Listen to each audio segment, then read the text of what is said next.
ឧបត្ថម្ភកម្មវិធីធំដោយ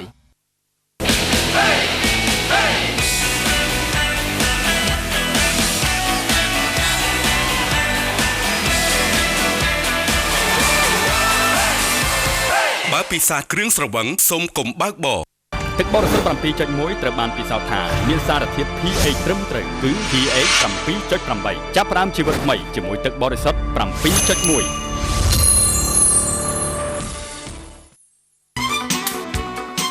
បងឆ្នាំបន្ទោអាយខំមួយគ្រឿង City Black មានពិសាស្រាប៊ីស៊ីតសំណាងថ្មីពី City Black ស្រាប៊ីនំសំណាងនៅបង្កើនធម៌ពលលោកអ្នក City Black ពិសាគ្រឿងស្រវឹងសូមកុំបើកបរ សហការឧបត្ថម្ភដោយ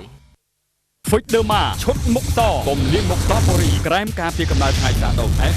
F50 បូកក្រែមលាងមុខឲ្យសវែនរូបមន្តចំនួនថ្មីធ្វើឲ្យផ្ទៃមុខសម៉ត់រលោងមិនប្រែជាខ្មៅតែបៃតងទឹកផ្លែក្រូចទឹកស្ទ្រូប៊ឺរីទឹកក្រូចណាំងៅភេសជ្ជៈខ្វៅកម្លាំងបង្កើនធម៌ពលរំសាយភាពនឿយហត់សូមអញ្ជើញពិសាភេសជ្ជៈ CT ជាប្រភពនៃធម៌ពលស្ដេចទឹកញគឺជាផលិតផលនាំចូលផ្ដាច់មុខពីប្រទេសឥណ្ឌាដោយក្រុមហ៊ុនស្រីអាកាស្ទីយ៉ាអាហារ៉ុននីហារ៉ុនស្ដេចទឹកញសុខភាពល្អគ្រួសាររីករាយយើងខ្ញុំទាំងពីរអ្នកសូមលំអរកាយគ្រប់នឹងជម្រាបសួរអស់លោកលោកស្រីនិងកញ្ញាទូរទស្សនិកជនទាំងអស់ជាទីគោរពនិងជាទីមេត្រីសូមស្វាគមន៍ជាថ្មីពីកម្មវិធីផ្សាយផ្ទាល់នៃកម្មវិធីបណ្ដាញព័ត៌មានអប្សរា ANN ដែលធ្វើការផ្សាយផ្ទាល់ចាប់ពីវេលាម៉ោង 12:30 នាទីរហូតដល់ម៉ោង 13:30 នាទីថ្ងៃត្រង់នៅក្នុងការផ្សាយរយៈពេល1ម៉ោងយើងខ្ញុំតែងតែជម្រាបជូនអំពីព្រឹត្តិការណ៍ព័ត៌មានថ្មីៗនិងសំខាន់ៗដែលបានកើតមាននៅទូទាំងព្រះរាជាណាចក្រកម្ពុជាហើយនៅវគ្គទី2នៃកម្មវិធីយើងក៏មាននៅព័ត៌មាននៅឯក្រៅប្រទេសផងដែរចាស់កម្មវិធីបណ្ដាញព័ត៌មានអប្សរា ANN យើងនៅវគ្គទី3ក៏បង្ហាញជូនលោកអ្នកនាងនៅបទយកការពិសេសប្រចាំថ្ងៃដែលតកតងទៅនឹងវិធានបទផ្សេងៗផងដែរវគ្គចុងក្រោយយើងក៏មាននៅព័ត៌មានប្លែករួមនឹងកន្លឹះដែលតកតងទៅនឹងសុខភាពនិងសម្រស់ជាដើមហើយលោកអ្នកនាងក៏អាចទស្សនាការផ្សាយឡើងវិញនៃកម្មវិធីបណ្ដាញព័ត៌មានអប្សរា ANN យើងតាមរយៈអ៊ីនធឺណិតដែលគ្រាន់តែចូលទៅកាន់អាស័យដ្ឋាន www.ann.com.kh ចា៎អរគុណហើយមុននឹងយើងខ្ញុំទាំងពីរនាក់ជម្រាបជូននៅព័ត៌មានពិស្ដានោះគ្រប់អញ្ជើញលោកអ្នកនាងទស្សនានិមិត្តកម្មព័ត៌មានជាមុនសិនព្រះរាជអាជ្ញារងខេត្តកំពង់ស្ពឺម្នាក់កំពុងចាត់ការរឿងប្រមត្តនក្នុងរឿងវិវាទដីធ្លីជារឿងរដ្ឋបវេនីក្រសួងជាប់បង្ក្រាបការសង់ផ្ទះខុសច្បាប់នៅកំពង់ធំរាជរដ្ឋាភិបាលថៃប្រកាសអាសន្នរយៈពេល60ថ្ងៃប៉ុន្តែពួកបាតុករនៅតែបន្តធ្វើបាតុកម្មផ្ទុះក្របបែកពីក្របនៅភាគខាងត្បូងប្រទេសថៃស្លាប់ទាហានម្នាក់និងរបួស5នាក់បទយកការពិសេសស្ដីពីអាជីវកម្មលក់ទឹកក្រូចថ្លុងប្រជាជននៅអាហ្វ្រិកខាងត្បូងនាំគ្នាហូបស្មៅក្រុមហ៊ុន Google ទៅតែបង្កើតកែវដាក់ក្នុងភ្នែកអាចត្រួតពិនិត្យជាតិស្ករបានបាទទស្សនិកជនជាទីមេត្រីគណៈនេះយើងខ្ញុំទាំងពីរអ្នកសូមជូននៅព័ត៌មានពិស្ដាសម្រាប់ព័ត៌មានជាតិជាដំបូងគឺតាក់ទងទៅនឹងព្រះរាជអាជ្ញារងម្នាក់នៅឯខេត្តកំពង់ស្ពឺត្រូវបានចោទប្រកាន់ថាកំពុងតែបង្វែរសំណុំរឿងវិវាទដីធ្លីដែលជារឿងរដ្ឋបវេនីទៅជាករណីព្រហ្មទណ្ឌលោកតុងរតនាដែលជាព្រះរាជអាជ្ញារងអមសាលាដំបងខេត្តកំពង់ស្ពឺកំពុងចាត់ការពីបណ្ដឹងពាក់ព័ន្ធទៅនឹងវិវាទដីធ្លីមួយកន្លែងដែលជារឿងរដ្ឋបវេនីបង្វែរជារឿងព្រហ្មទណ្ឌប្រពន្ធអាជ្ញាធរមូលដ្ឋានក្រុងច្បារមនបានឲ្យដឹងថាបន្ទាប់ពីទទួលពាក្យបណ្ដឹងវិវាទដីធ្លីមួយកន្លែងនៅសង្កាត់ច្បារមនក្រុងច្បារមនលោកព្រះរាជអាជ្ញារងតុងរតនាបានចាត់ការជាបន្តបន្ទាប់ដោយធ្វើការគៀបសង្កត់មន្ត្រីអាជ្ញាធរមូលដ្ឋាននិងមន្ត្រីជំនាញនិងភាគីម្ខាងដែលគេគិតថាចំណាត់ការរបស់លោកតុងរតនាមានភាពមិនប្រក្រតីនៅក្នុងការរកយុត្តិធម៌ដល់គូភាគីនៅក្នុងរឿងវិវាទដីធ្លីនេះប្រពន្ធបានឲ្យដឹងថាក្រោយការសាកសួរជនជាប់ពាក់ព័ន្ធមួយចំនួនរួចហើយលោកព្រះរាជអាជ្ញារងតុងរតនាបានធ្វើលិខិតទៅប្រធានមន្ត្រីរៀបចំដែនដីនគររមណីយកម្មសំណង់និងសូរិយោដីខេត្តកំពង់ស្ពឺដើម្បីឆែកមើលទិន្នន័យក្បាលដីចំនួន5កន្លែងចុះថ្ងៃទី9ខែធ្នូឆ្នាំ1996របស់ឈ្មោះលីណារីដែលមានឈ្មោះសួសសេរីរតន៍ជាតំណាងនៅក្នុងពាក្យបណ្ដឹងនេះប្រពន្ធបានបន្តទៀតថាក្រោយពីទទួលបានរបាយការណ៍របស់ការិយាល័យរៀបចំដែនដីនគររមណីយកម្មសំណង់ក្នុងភូមិបាលក្រុងច្បារមននិងរបាយការណ៍របស់មន្ត្រីគ្រប់គ្រងការងារតំបន់វិនិច្ឆ័យក្រុង2រួចហើយ លោកតាប់ម៉ាឡៃប្រធានមន្ទីររៀបចំដែនដីនគររពាណិជ្ជកម្មសំណង់និងសូរិយោដីនៃខេត្តកំពង់ស្ពឺបានបញ្ជាក់ថាមន្ទីរជំនាញទុកលទ្ធភាពឲ្យគូភាគីប្តឹងទៅតុលាការព្រោះដីមានបានកម្មសិទ្ធិពលគឺទីតាំងដីដែលមានទំនាស់មានចំណុចជាន់គ្នាដែលពុំអាចបញ្ជាក់អំពីកម្មសិទ្ធិបានឡើយលុះត្រាតែតុលាការរដ្ឋបវេនីរកឲ្យឃើញពីកម្មសិទ្ធិករគ្រប់គ្រងដីនេះទោះជាមន្ទីរជំនាញបានបញ្ជាក់រួចហើយក្តីក៏លោកព្រះរាជអាជ្ញារងទង់រតនាបន្តចាត់ការសំណុំរឿងនេះដោយពុំទាន់សម្រេចយ៉ាងណានៅឡើយទេចំពោះពាក្យបណ្ដឹងខាងលើនេះសំណុំរឿងនេះធ្វើឲ្យមជ្ឈដ្ឋានអ្នកច្បាប់មានការសង្ស័យថាលោកព្រះរាជអាជ្ញារងទង់រតនាកំពុងដើរតួជាជនទី3នៅក្នុងពាក្យបណ្ដឹងនេះដើម្បីផលប្រយោជន៍អ្វីមួយជាពុំខានឡើយព្រោះតាមច្បាប់តុលាការត្រូវដង្កល់ពាក្យបណ្ដឹងព្រហ្មទណ្ឌនេះទុកឥតចាត់ការហើយត្រូវបង្វែរបណ្ដឹងនេះទៅតុលាការរដ្ឋបវេនីវិញដើម្បីដោះស្រាយចំពោះចំណាត់ការរបស់លោកព្រះរាជអាជ្ញារងទង់រតនាខាងលើមជ្ឈដ្ឋានអ្នកច្បាប់បានសំណូមពរសូមឲ្យស្ថាប័នពាក់ព័ន្ធជាពិសេសលោកជីវកេងប្រធានអង្គភិបអធិការកិច្ចក្រុមប្រឹក្សាវិន័យនៃឧត្តមក្រុមប្រឹក្សានៃអង្គចៅក្រមមេត្តាជួយមើលរឿងនេះផងប្រយោជន៍ដើម្បីឲ្យមានភាពយុត្តិធម៌គ្រប់ភាគីទាំងអស់នៅក្នុងបណ្ដឹងនេះខេត្តកំពង់ធំឯនោះវិញក្រសួងចុះបង្ក្រាបការសាងសង់ផ្ទះខុសច្បាប់ក្រុមមន្ត្រីពីក្រសួងនគររូបនីយកម្មដែនដីនិងសំណង់រួមទាំងអាជ្ញាធរដែនដីផងនាព្រឹកថ្ងៃទី22មករានេះបានចុះបង្ក្រាបការសាងសង់ផ្ទះខុសច្បាប់នៅទីតាំងមួយកន្លែងស្ថិតក្នុងឃុំអាចារ្យក្រុងស្ទឹងសែនខេត្តកំពង់ធំមន្ទីរដែនដីនគររូបនីយកម្មខេត្តកំពង់ធំកាលពីថ្ងៃទី27តុលាឆ្នាំ2012បានសម្រេចតាមសំណើរបស់ឈ្មោះសុនអេងអាយុ56ឆ្នាំដែលស្នើសុំសាងសង់ផ្ទះល្វែងចំនួន3ល្វែងប៉ុន្តែពេលសាងសង់បែរជាលេចចេញជាសំណង់សន្តាគារមានចដាយន្តដែលផ្ទុយខុសពីសេចក្តីសម្រេចប៉ុន្តែយ៉ាងណាក៏ដោយលោកទឹកខេមរាអគ្គនាយកនៃអគ្គនាយកដ្ឋានសំណង់នៃក្រសួងដែនដីនគររូបនីយកម្មនិងសំណង់បានឲ្យដឹងថា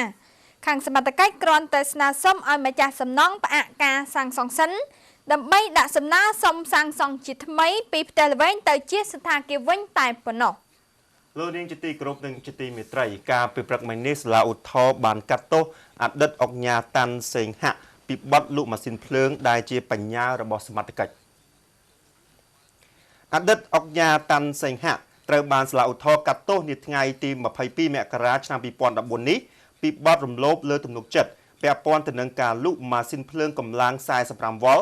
ដែលជាបញ្ញារបស់សមត្ថកិច្ចអំឡុងការបង្ក្រាបជនសង្គមងងឹតចិនចម្រិតទារប្រាក់តាមអ៊ីនធឺណិតក្រៅពីសំណុំរឿងនេះឈ្មោះតាន់សេងហាក់ក៏មានសំណុំរឿងគ្រឿងញៀនមួយផ្សេងទៀតដែលជាបណ្ដឹងឧទ្ធរណ៍ប្រឆាំងនឹងការផ្ដន្ទាទោសដាក់ពន្ធនាគារ8ឆ្នាំរបស់សាលាដំបងរាជធានីភ្នំពេញដើមចមនៃសំណុំរឿងនេះគឺកាលពីថ្ងៃទី18ខែមករាឆ្នាំ2012សមត្ថកិច្ចចម្រុះនៃអគ្គស្នងការនគរបាលជាតិដឹកនាំដោយព្រះរាជអាជ្ញាអមសាលាដំបងរាជធានីភ្នំពេញបានជាប់បង្ក្រាបជាក់ស្ដែងករណីជនសង្គមងងឹតចិនចម្រិតទារប្រាក់តាមអ៊ីនធឺណិត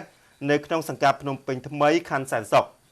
ជាលទ្ធផលសមត្ថកិច្ចរឹបអូសបានវត្ថុតាំងមួយចំនួនរួមទាំងម៉ាស៊ីនភ្លើងផងដែរគណៈនោះសមត្ថកិច្ចបានយកម៉ាស៊ីនភ្លើងទៅផ្ញើនឹងផ្ទះឈ្មោះតាន់សេងហាក់តាមដីកាសម្រេចរបស់តុលាការស្រាប់តែនៅថ្ងៃទី20ខែកក្កដាឆ្នាំ2012សមត្ថកិច្ចបានចុះឃាត់ខ្លួនអង្គញាតាន់សេងហាក់ករណីជួញដូរគ្រឿងញៀនតែពុំបានរកឃើញម៉ាស៊ីនភ្លើងមួយនេះទេផ្ដើមចេញពីបញ្ហានេះក៏កើតជាបណ្ដឹងរំលោភលើទំនុកចិត្តតែម្ដងក្រោយមកនៅថ្ងៃទី4ខែកក្កដាឆ្នាំ2013តុលាការបានផ្ដន្ទាទោសឈ្មោះតាន់សេងហាក់ដាក់ពន្ធនាគារ1ឆ្នាំ6ខែនិងពិន័យ5លានរៀលប៉ុន្តែការសម្ដែងនេះត្រូវបានឈ្មោះតាន់សេងហាក់ប្តឹងឧទ្ធរណ៍នៅក្នុងសវនាការឈ្មោះតាន់សេងហាក់បានបដិសេធថាខ្លួនពុំបានលក់ម៉ាស៊ីនដោយការចាប់ប្រកាន់នោះទេតែកុំឲ្យមានរឿងវែងឆ្ងាយខ្លួនក៏បានសងប្រាក់ចំនួន$2,500ទៅឲ្យម្ចាស់ម៉ាស៊ីនភ្លើងវិញជនជាប់ចោទតាន់សេងហាក់បានសុំឲ្យតុលាការលើកលែងការចាប់ប្រកាន់ទោះជាយ៉ាងណាក៏ដោយក្រោយការសាកសួរដេញដោលលោកស្រីចៅក្រមច័ន្ទម៉ាឌីណាបានលើកពេលប្រកាសសាលដីកាទៅថ្ងៃទី11ខែកុម្ភៈឆ្នាំ2014ខាងមុខលោកអ្នកនាងកំពុងទស្សនាការផ្សាយផ្ទាល់នៃកម្មវិធីផ្សាយរបស់បណ្ដាញព័ត៌មានអប្សរា ANN សម្រាប់ព័ត៌មានជាតិជាបន្តនោះតេតងទៅនឹងសំណុំរឿងតារាចម្រៀងណប់បញ្ចរិតនិងម្ដាយបង្កើតបរិហាកេមេធាវីតាមរយៈ Facebook នោះ ទៅដល់ដៃចៅក្រមហើយសំណុំរឿងតារាចម្រៀងចាស់វស្សាល្បីឈ្មោះក្នុងផលិតកម្មរស្មីហងមាលោកណប់បញ្ញរិទ្ធនិងម្ដាយបង្កើតបរិហាកេមេធាវីម្នាក់តាម Facebook ពេលនេះបានធ្លាក់ដល់ដៃចៅក្រមស៊ើបសួរសាលាដំបងរាជធានីភ្នំពេញហើយបន្ទាប់ពីអ្នកទាំងពីរត្រូវបានព្រះរាជអាជ្ញាចោទប្រកាន់ពីបទគំរាមហែកគេនោះបើយោងតាមមាត្រា272និង273នៃក្រមព្រហ្មទណ្ឌជនត្រូវចោទទាំងពីរអាចប្រឈមមុខនឹងការជាប់ពន្ធនាគារពី2ឆ្នាំទៅ5ឆ្នាំនិងពិន័យពី4លានរៀលដល់10លានរៀលប្រសិនបើតុលាការរកឃើញថាបានប្រព្រឹត្តដោយការចោទប្រកាន់មែន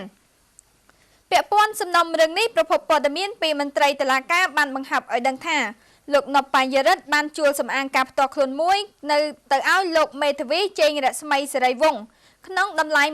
$1,700អាមេរិកដោយបានបង់ប្រាក់កក់ចំនួន$500ក្នុងនោះលោកណប់បញ្ញរិទ្ធបានសន្យាថានឹងទៅច្រៀងនៅក្នុងកម្មវិធីមង្គលការរបស់ឈ្មោះជេងរស្មីសេរីវង្សតែដល់ថ្ងៃកំណត់លោកណប់បញ្ញរិទ្ធពុំបានទៅតាមការសន្យានោះទេក្រោយមកឈ្មោះជេងរស្មីសេរីវង្សបានកាត់ប្រាក់ចំនួន$500ជាថ្លៃដែលលោកណប់បញ្ញរិទ្ធមិនបានទៅចូលរួមក្នុងកម្មវិធីផ្ដើមចេញពីការកាត់ប្រាក់ជំពាក់នេះធ្វើឲ្យលោកណប់បញ្ញរិទ្ធនិងម្ដាយបង្កើតឈ្មោះសំសុកលសុធាវីមានការខឹងសម្បាជាខ្លាំងទើបធ្វើការគំរាមកំហែងនិងបរិហាកេតាម Facebook តែម្ដងពាក់ព័ន្ធការចោទប្រកាន់នេះលោកណប់បញ្ញរិទ្ធធ្លាប់បានបញ្ជាក់តាមប្រព័ន្ធផ្សព្វផ្សាយថាលោកបានសរសេរសារមួយនៅក្នុង Facebook ដែលបញ្ជាក់ពីជនម្នាក់ដែលបានជួលសម្អាងការរបស់លោកហើយមិនអោយប្រាក់តែលោកមិនបានប្រាប់អត្តសញ្ញាណជនម្នាក់នោះឡើយនៅបញ្ញរិទ្ធបន្ថែមថាការបរិហាកេតតែបញ្ចេញឈ្មោះនិងរូបថតអ្នកនោះតែនៅក្នុងសារ Facebook របស់លោកមិនបានដាក់ឈ្មោះនិងរូបថតនរណាម្នាក់ឡើយមូលហេតុដែលនាំឲ្យលោកណប់បញ្ញរិទ្ធខកខានមិនបានចូលរួមក្នុងកម្មវិធីតាមការសន្យានោះគឺព្រោះនៅថ្ងៃទី1ខែធ្នូឆ្នាំ2013លោកជាប់រវល់ទៅច្រៀងនៅពហុកីឡដ្ឋានជាតិអូឡ িম্প ិកបាទសម្រាប់ព័ត៌មានជាបន្តគឺនៅខេត្តកំពង់ចាមគឺថាជនប្រមឹកម្នាក់បានចាប់លោកយាយម្នាក់ថើបហើយក៏បានវាយតាចាស់ឲ្យរបួសចំនួន3នាក់ជនប្រមឹកម្នាក់ត្រូវបានកម្លាំងនគរបាលស្រុកកោះស្ទឹងចាប់ខ្លួនជាក់ស្ដែងបន្ទាប់ពីបរិសុទ្ធប្រមឹករូបនេះបានប្រើហិង្សាដោយចេតនានិងបំផ្លិចបំផ្លាញទ្រព្យសម្បត្តិប្រជាពលរដ្ឋហេតុការណ៍នេះបានកើតឡើងនៅវេលាម៉ោង15:10 នាទីថ្ងៃទី9ខែមករាឆ្នាំ2014នៅក្នុងភូមិលវេលើឃុំលវេស្រុកកោះស្ទឹងខេត្តកំពង់ចាមប្រពន្ធព័ត៌មានពីកន្លែងកើតហេតុបានឲ្យដឹងថាមុនពេលកើតហេតុគឺឃើញបរិសុទ្ធម្នាក់ឈ្មោះថាឈុំវុធីអាយុសំទោសភេទប្រុសអាយុ29ឆ្នាំមានទីលំនៅនៅឃុំខាងលើបានផឹកស្រារហូតដល់ស្រវឹងរួចក៏ដើរមកដល់ក្រោមផ្ទះរបស់ឈ្មោះសឿនវុធីដែលនៅក្បែរនោះពេលមកដល់ក្រោមផ្ទះភ្លាមឈ្មោះឈុំវុធីបានចូលទៅច្របាច់កស្ត្រីចំណាស់ម្នាក់ដែលមានឈ្មោះថាវ៉ាត់ថាតអាយុ62ឆ្នាំរួចក៏ចាប់ថើបលោកយាយថាតញុញីនៅពេលដែលស្ត្រីរូបនោះកំពុងតែត្បាញក្រមាតាមប្រភពព័ត៌មានបានបន្តថាខណៈដែលស្ត្រីបានរើបំរាស់ច្រានឈ្មោះឈុំវុធីចេញហើយក៏ធ្វើការស្ដីឲ្យឈ្មោះនោះស្រាប់តែឈ្មោះឈុំវុធីក៏បានទាញកៃដំបាញបំបាក់ចោលឃើញដូច្នោះក៏ឈ្មោះប៊ុនវ៉ាត់អាយុ87ឆ្នាំដែលត្រូវជាឪពុកបង្កើតរបស់ស្ត្រីរងគ្រោះបានស្រែកឃាត់ឈ្មោះឈុំវុធីកុំឲ្យធ្វើបែបនេះស្រាប់តែឈ្មោះឈុំវុធីក៏បានស្ទុះមកចាប់ស្ត្រីរងគ្រោះបោកផ្ទប់ទៅលើដីបែកដៃរបកខ្នងជាប់ជាច្រើនកន្លែងបែកក្បាលនិងហើមជង្គង់ប្រពន្ធបានបន្តថាបន្ទាប់ពីចាប់បោកឪពុកនិងកូនទាំងពីរនាក់រួចឈ្មោះឈុំវុធីក៏បានយកដុំថ្មគប់ទៅលើឈ្មោះគង់ត្រេះភេទប្រុសអាយុ78ឆ្នាំដែលនៅក្បែរនោះក្នុងពេលដែលលោកតាបានស្រែកឃាត់ជនរងគ្រោះឈ្មោះគុណត្រេះត្រូវរបួសត្រង់សៀតផ្កាខាងឆ្វេងបែកឈាមចេញនិងពោះក្បាលផ្នែកខាងក្រោយបណ្ដាលឲ្យរងរបួសធ្ងន់លោកម៉ាចិន្តាអធិការនគរបាលស្រុកកោះស្ទឹងបានឲ្យដឹងថាក្រោយពេលកើតហេតុសមត្ថកិច្ចបានឃាត់ខ្លួនជនសង្ស័យឈ្មោះឈុំវុធីភេទប្រុសអាយុ29ឆ្នាំមានទីលំនៅនៅភូមិលវេលើឃុំលវេស្រុកកោះស្ទឹងខេត្តកំពង់ចាមពីបទប្រើអំពើហិង្សាដោយចេតនានិងបំផ្លិចបំផ្លាញទ្រព្យសម្បត្តិអ្នកដទៃហើយរៀបចំសំណុំរឿងបញ្ជូនទៅការិយាល័យនគរបាលព្រំប្រទានខេត្តកំពង់ចាមចាត់ការបន្តចំណែកព័ត៌មានជាតិមួយទៀតនោះគឺសមត្ថកិច្ចបង្ក្រាបទីតាំងលក់ម៉ូតូគ្មានពន្ធនៅកណ្ដាលក្រុងសែនមនោរម្យម៉ូតូគ្មានពន្ធចំនួន8គ្រឿងត្រូវសមត្ថកិច្ចចម្រុះខេត្តមណ្ឌលគិរីរឹបអូសពីហាងលក់ម៉ូតូចំនួន3កន្លែង ក្នុងក្រុងសានមនោរម្យបន្ទាប់ពីប្រតិបត្តិការជាប់បង្ក្រាបម៉ូតូគ្មានពន្ធកាលពីថ្ងៃ21ខែមករាម្សិលមិញលោកជាសវណ្ណថេតប្រឌិតអាជ្ញារងអមសាលាដំបងខេត្តមណ្ឌលគិរីបានឲ្យដឹងថាក្នុងប្រតិបត្តិការនោះសមត្ថកិច្ចបានចុះទៅធ្វើការឆែកឆេរនៅតាមទីតាំងដេប៉ូចែកចាយផ្សេងៗគ្នាក្នុងនោះមានដូចជាដេប៉ូយីហោអង្គរជុំយីហោជាងលេងនិងយីហោជាងភេង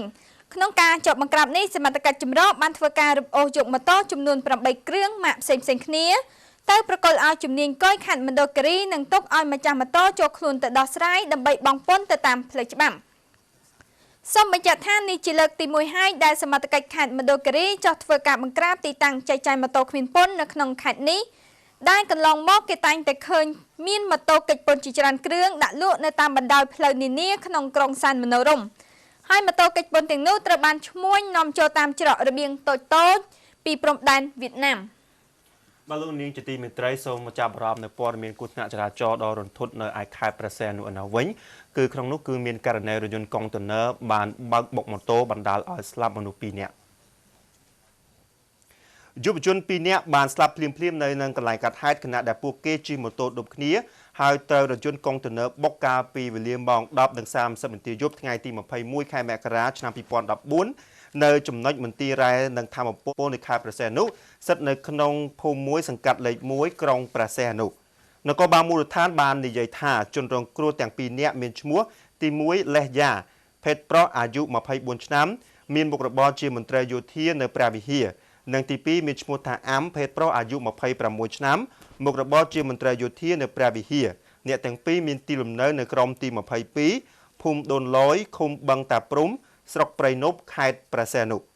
តែកង់រថយន្តបានរត់គេចខ្លួនក្រោយពេលកាត់ហេតុរថយន្តបង្កមានម៉ាកកាម៉ាស់ពណ៌ទឹកសមុទ្រពាក់ស្លាកលេខតាកែវ 3A0860 ឯម៉ូតូជនរងគ្រោះគឺមានម៉ាក Honda C125 ពណ៌ខ្មៅស៊េរីឆ្នាំ2011រងការខូចខាតទាំងស្រុងបច្ចុប្បន្នសាកសពត្រូវបានក្រុមគ្រួសារយកទៅកាន់លំនៅឋាននៅឯឃុំបឹងតាព្រំដើម្បីធ្វើបុណ្យតាមប្រពៃណីចំណែករថយន្តនិងម៉ូតូត្រូវបានសម្បត្តិកិច្ចយកទៅរក្សាទុកនៅការិយាល័យនគរបាលចរាចរណ៍ខេត្តដើម្បីរងចាំការដោះស្រាយនាពេលក្រោយតាមច្បាប់កាត់ទោសស្ត្រីជនជាតិវៀតណាមម្នាក់រឿងករណីជួញដូរគ្រឿងញៀនឆ្លងដែនជាង1គីឡូក្រាមលោកសិនវិសាប្រធានក្រុមប្រឹក្សាសាលាដំបងរាជធានីភ្នំពេញកាលពីថ្ងៃទី21មករាម្សិលមិញបានលើកយកសំណុំរឿងស្ត្រីវៀតណាមម្នាក់ជាប់ចោទពីបទរក្សាទុកដឹកជញ្ជូនឬជួញដូរសារធាតុញៀនដោយខុសច្បាប់ទម្ងន់ជាង1គីឡូក្រាមបើកសវនាការជំនុំជម្រះប៉ុន្តែសារក្រមនេះនឹងត្រូវលើកយកទៅប្រកាសនៅថ្ងៃទី6ខែកុម្ភៈឆ្នាំ2014ស្ត្រីជាប់ចោទឈ្មោះងៀងធីគឹមញីអាយុ47ឆ្នាំត្រូវបានសមត្ថកិច្ចចម្រុះឃាត់ខ្លួនកាលពីថ្ងៃទី3ខែកក្កដាឆ្នាំ2013កន្លងទៅខណៈដែលស្ត្រីវៀតណាមរូបនេះបានយកវ៉ាលីដែលមានថ្នាំញៀនប្រភេទមេតាំហ្វេតាមីនចំនួន3កញ្ចប់មានទម្ងន់សរុប1540ក្រាមធ្វើដំណើរពីប្រទេសឥណ្ឌាចូលមកប្រទេសកម្ពុជាតាមច្រកអន្តរជាតិភ្នំពេញបាទទស្សនិកជនជាទីគោរពនិងជាទីមេត្រីបរិបម្នាក់ដោយសារតែខឹងប្រពន្ធរត់ចោលក៏បានចាក់សាំងដុតខ្លួនឯងហេតុការណ៍នេះបានកើតឡើងកាលពីម្សិលមិញនៅឯខេត្តព្រះសីហនុដោយសារតែខូចចិត្តនឹងប្រពន្ធរត់ចោលទុកឲ្យរស់នៅជាមួយនឹងឪពុកម្ដាយក្មេកបរិបម្នាក់បានសម្រេចចិត្តចាក់សាំងដុតខ្លួនឯងប៉ុនប៉ងធ្វើអត្តឃាតកាលពីវេលាម៉ោង 10:45 នាទីយប់ថ្ងៃទី21មករា2014នៅចំណុចក្រុមទី23ក្នុងភូមិមួយសង្កាត់2ក្រុងព្រះសីហនុយោងតាមលោកសុករ៉នអាយុ54ឆ្នាំជាឪពុកក្មេកជនរងគ្រោះបានឲ្យដឹងថាជនរងគ្រោះឈ្មោះសៅញៀនភេទប្រុសអាយុ29ឆ្នាំមានទីកន្លែងកំណើតស្រុកដូន កែវខេត្តតាកែវមុខរបរមិនពិតប្រាកដបច្ចុប្បន្នស្នាក់នៅកន្លែងកើតហេតុខាងលើប្រពន្ធបានបន្តថាជនរងគ្រោះបានរៀបការជាមួយកូនស្រីរបស់គាត់បានកូនប្រុសម្នាក់អាយុ1ខួប3ខែប៉ុន្តែចាប់តាំងពីចាប់ដៃគ្នាជាមួយនឹងកូនស្រីគាត់មកជនរងគ្រោះបានបំផ្លិចបំផ្លាញទ្រព្យសម្បត្តិឪពុកម្ដាយបងប្អូនអស់ជាច្រើនដោយទ្រាំរស់នៅជាមួយគ្នាទៀតពុំបានកូនស្រីរបស់គាត់ក៏បានរត់គេចខ្លួនបាត់ទៅភ្នំពេញដូច្នេះហើយបានជាគេទិញសាំងយកមកលាក់ទុកក្នុងបន្ទប់ហើយនៅពេលយប់ស្ងាត់កូនចៅដេកលូអស់គេក៏បានប្រមូលខោអាវចាក់សាំងដុតខ្លួនឯងតែម្ដងដែលបណ្ដាលឲ្យមានការភ្ញាក់ផ្អើលយ៉ាងខ្លាំងបានអ្នកស្រុកមកជួយពន្លត់ទាន់ពេលភ្លាមជនរងគ្រោះត្រូវបានឪពុកក្មេកដឹកយកទៅព្យាបាលនៅមន្ទីរពេទ្យបង្អែកចំការជ័យក្រុងព្រះសីហនុរងចាំបងប្អូនខាងប្រុសមកទទួល ខេត្តកណ្ដាលឯណោះវិញជិះម៉ូតូលឿនពេកបុកជាមួយនឹងរថយន្តធំស្លាប់ម្នាក់នៅស្រុកគៀនស្វាយបរិម្នាក់ដែលជាមន្ត្រីកងអង្គរៈផងនោះបានស្លាប់ខណៈបញ្ជូនទៅមន្ទីរពេទ្យបន្ទាប់ពីជិះម៉ូតូទៅបុករថយន្តធំមួយគ្រឿងចំពីមុខពេញទំហឹងកាលពីរសៀលថ្ងៃទី21ខែមករាម្សិលមិញនេះនៅតាមបណ្ដោយផ្លូវជាតិលេខ1ត្រង់ចំណុចភូមិស្លាបតាអោនឃុំកគីស្រុកគៀនស្វាយខេត្តកណ្ដាលតាមសាក្សីដែលឃើញហេតុការណ៍បានឲ្យដឹងថានៅវេលាកើតហេតុខាងលើគេបានឃើញរថយន្តហ៊ីណូមួយគ្រឿង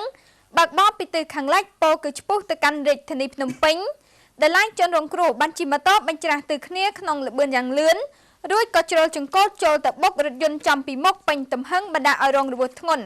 ហើយបានស្លាប់ពេលបញ្ជូនទៅសង្គ្រោះនៅមន្ទីរពេទ្យកាឡាម៉ែន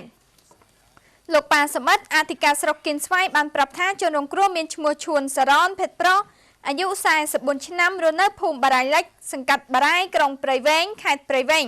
ជាមន្ត្រីនគរបាលអង្គរៈរបស់លោកឧបនាយករដ្ឋមន្ត្រីសខេងបើតាមលោកប៉ាសមិទ្ធសពជនរងគ្រោះត្រូវសមត្ថកិច្ចប្រគល់ឲ្យក្រុមគ្រួសារចំណែកម៉ូតូនិងរថយន្តត្រូវបានគេយកទៅរក្សាទុកនៅអធិការស្រុកគៀនស្វាយដើម្បីរងចាំដោះស្រាយតាមនីតិវិធីបាទពាក់ព័ន្ធទៅនឹងគ្រោះថ្នាក់ចរាចរណ៍នៅឯភ្នំពេញឯណោះវិញគឺថារថយន្តព្រុសបានបោះពួយបុករនាំងចែកទ្រូងផ្លូវបាក់អស់ចំនួន9ផ្ទាំងរនាំងដែកពុះចែកទ្រូងផ្លូវចំនួន9ផ្ទាំងបានរងការខូចខាតខណៈដែលរថយន្តព្រុសមួយគ្រឿងបានបោះពួយទៅបុករះកាលពីវេលាម៉ោង 10:20 នាទីយប់ថ្ងៃទី21ខែមករាឆ្នាំ2014ម្សិលមិញស្ថិតនៅក្នុងសង្កាត់ផ្សារដេប៉ូទី3ខណ្ឌទួលគោកសាស្ត្រីដែលឃើញការហេតុការណ៍បានឲ្យដឹងថាមុនពេលកើតហេតុគឺឃើញរថយន្តបង្កខាងលើពាក់ស្លាកលេខភ្នំពេញ2អុយ3770បើកបរដោយឈ្មោះលឹមវឌ្ឍនៈភេទប្រុសអាយុ25ឆ្នាំស្នាក់នៅផ្ទះលេខ 22B ផ្លូវលេខ275 សង្កាត់បឹងកេងកងទី1ខណ្ឌចំការមនបានធ្វើដំណើរយ៉ាងលឿនតាមមហាវិថីសហព័ន្ធរុស្ស៊ីក្នុងទិសដៅពីលិចទៅកើតលុះមកដល់ចំណុចកើតហេតុមុខហាងផ្ទះបាយទាន់សម័យក៏បានរេចង្កូតទៅបុករះរនាំងចែកទ្រូងផ្លូវបាក់អស់ចំនួន9ផ្ទាំងតែម្ដងក្រោយកាត់ហេតុសមត្ថកិច្ចបានចុះទៅដល់កន្លែងក៏ធ្វើការវាស់វែងរួចក៏ស្ទូចយករថយន្តទៅរក្សាទុកនៅការិយាល័យចរាចរណ៍ជើងគោកក្រុងភ្នំពេញរងចាំដោះស្រាយតាមនីតិវិធីចំណែកព័ត៌មានជាតិមួយទៀតនោះគឺករណីប្លន់កុំព្យូទ័រនិងទូរស័ព្ទដៃត្រូវបានចាប់បានម្នាក់និងរត់រួចម្នាក់ជនសង្ស័យម្នាក់ក្នុងចំណោម2នាក់ត្រូវបានព្រះសង្ឃចាប់ខ្លួនប្រគល់ឲ្យសមត្ថកិច្ចនៅក្នុងករណីយកកាំបិតចុងស្រួចភ្ជង់យកកុំព្យូទ័រនិងទូរស័ព្ទដៃពីក្រុមនិស្សិតដែលស្នាក់នៅក្នុងវត្តអង្គតាមិញស្ថិតក្នុងភូមិកោចំបក់សង្កាត់ចំចៅខណ្ឌពោធិ៍សែនជ័យកាលពីវេលាម៉ោង 4 រសៀលថ្ងៃទី21មករាម្សិលមិញសមត្ថកិច្ចបានឲ្យដឹងថាជនសង្ស័យឈ្មោះសានខាវអាយុ16ឆ្នាំមុខរបរជាកម្មកររោងចក្រស្នាក់នៅភូមិខាងលើចំណែកជនរងគ្រោះឈ្មោះម៉ាន់សុកលៀបអាយុ21ឆ្នាំជានិស្សិតឆ្នាំទី1នៃសាកលវិទ្យាល័យភូមិន្ទភ្នំពេញស្នាក់នៅកុដិលោកនៅកន្លែងកាត់ហេតុនិងមានទីកន្លែងកំណើតភូមិទលេក្រៅឃុំជលសាស្រុកជលគិរីខេត្តកំពង់ឆ្នាំងនៅចំពោះមុខសមត្ថកិច្ចជនរងគ្រោះបាននិយាយថាមុនពេលកាត់ហេតុខ្លួនកំពុងនៅក្នុងបន្ទប់មានគ្នា3នាក់គ្រានោះស្រាប់តែលេចមុខជនសង្ស័យ2នាក់ចូលមកដោយនៅក្នុងដៃមានកាន់កាំបិតចុងស្រួចមកភ្ជង់ប្លន់យកកុំព្យូទ័រនិងទូរស័ព្ទដៃម៉ាក Nokia ចំនួន2គ្រឿងបន្ទាប់ពីប្លន់ហើយជនរងគ្រោះបាននាំគ្នារត់ចេញ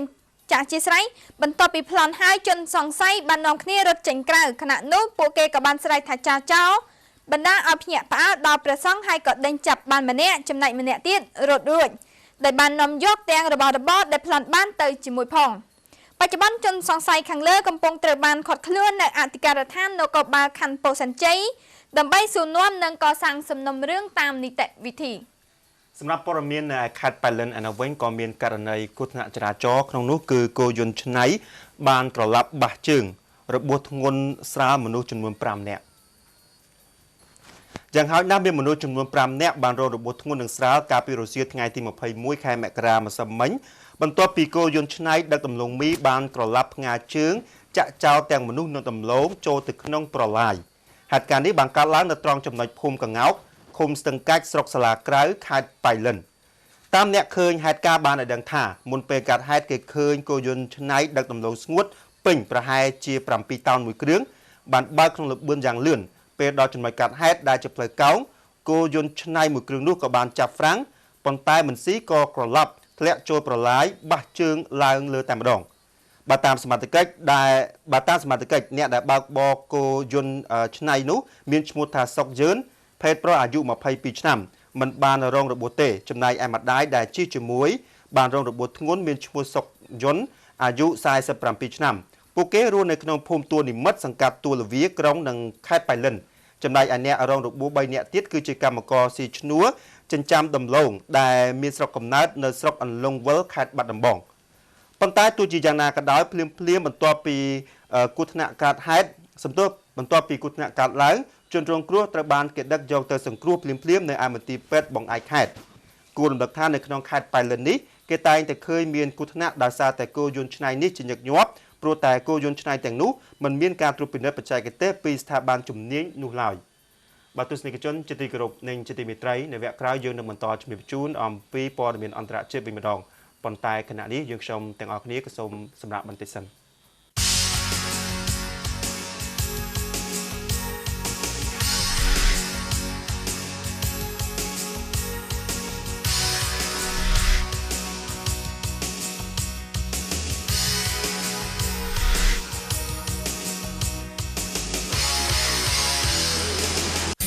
ខ្ញុំជាបងប្រុសធំ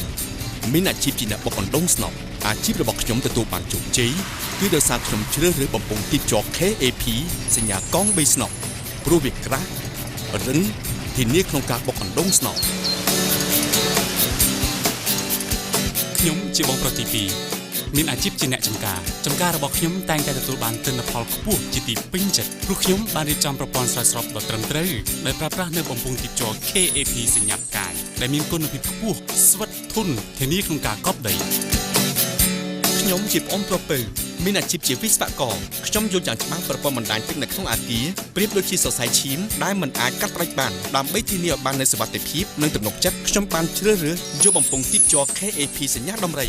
ព្រោះវាអាចរងនឹងសម្ពាធទឹកខ្ពស់និងជាប់ធន់យូរអង្វែងយើងខ្ញុំទាំង3មានជោគជ័យក្នុងអាជីពដោយសារប្រើប្រាស់បំពង់ទីភ្ជាប់ KAP បំពង់ទីភ្ជាប់ KAP គ្រប់ម៉ាកសញ្ញាធ្វើឲ្យជីវិតស្រស់បំព្រង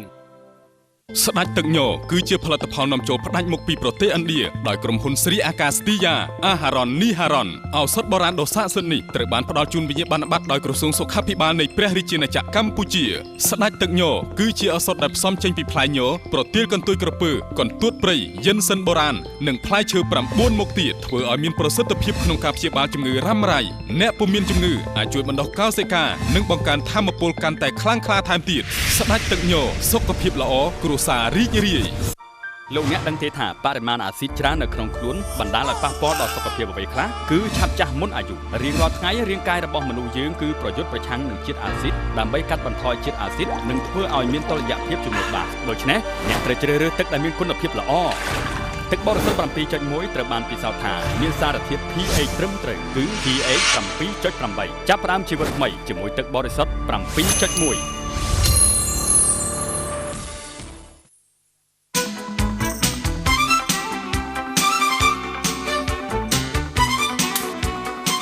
បងឆ្នាំបន្ទោអៃខំមួយគ្រឿង City Black មាន ពិសាស្រាប់មាន City Black ថ្ងៃនេះលោកអ្នកនឹងមានសំណាងឆេះរង្វាន់ម៉ូតូ Icon Series 2013ទូរស័ព្ទដៃ Samsung Galaxy S4 រង្វាន់ស្រាប់មាន City Black 100កេសនិង1កេសរង្វាន់ស្រាប់មាន City Black 5កំប៉ុង2កំប៉ុង1កំប៉ុងសរុបជាទឹកប្រាក់650លានរៀលសំណាងថ្មីពី City Black ស្រាប់មាននំសំណាងនិងបង្កើនថាមពលលោកអ្នក City Black ពិសាគ្រឿងស្រវឹងសុំកំបាក់បោមជ្ឈមណ្ឌលកូរ៉េ Software HRD នឹងផ្ដល់អាហារូបករណ៍បំពន់ថ្នាក់ IT ចំនួន90កន្លែង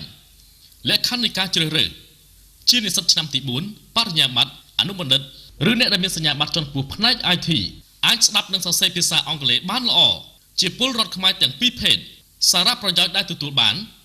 នជំនាញអភិវឌ្ឍផ្នែក IT យ៉ាងពិតប្រាកដមានឱកាសទៅសិក្សានៅប្រទេសកូរ៉េរយៈពេល2ឆ្នាំជួយស្វែងរកការងារធ្វើក្រោយពេលបញ្ចប់វគ្គទទួលបានប្រាក់ឧបត្ថម្ភបន្ថែមប្រចាំខែទៅតាមបន្ទុកដែលខ្លួនទទួលបាននៅពេលសិក្សានៅ HRD ចាប់ពី$50ដល់$120ទំនាក់ទំនងអាស័យដ្ឋានផ្ទះលេខ12ផ្លូវ323សង្កាត់បឹងកក់2ខណ្ឌទួលគោកទូរស័ព្ទលេខ023 99 13 14 077 77 12 36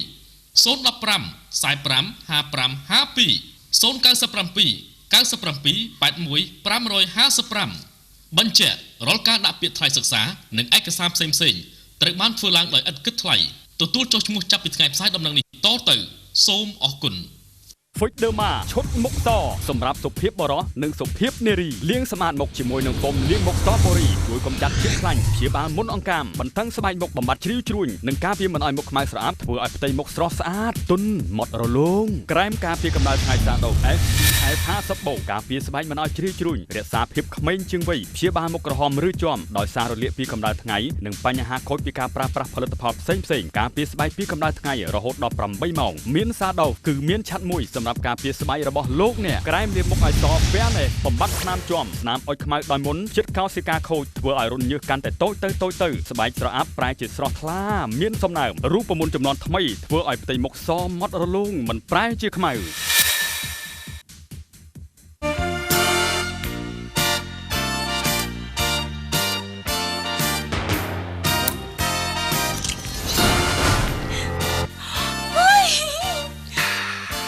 បងឯងមានសំណាងហើយតែភ្នែកចោលលុយហ្មងឈ្នះរង្វាន់ដល់មិនដឹងខ្លួនពីស្រាបៀរ City Gold ជាទឹកប្រាក់ពី10លានរៀល5លានរៀល1លានរៀល10000រៀល5000រៀល2000រៀល1000រៀលសរុប650លានរៀល City Gold ស្រាបៀរនាំសំណាងប្រាក់លានសម្រាប់លោកអ្នកពិសាគ្រឿងស្រវឹងសុំកំបាក់បោនេះជាការពិសោធន៍របស់បំពង់ទីបជ័រសញ្ញាកង់3បញ្ជាក់ពីភាពក្រិតក្រមភាពស្វិតភាពរលាស់ភាពធន់ភាពរឹងមាំពិតជារឹងមាំ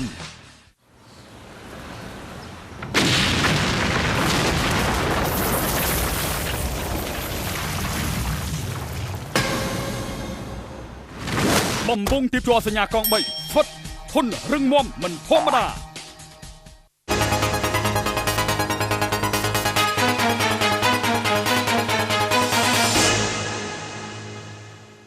ឧបត្ថម្ភកម្មវិធីធំដោយ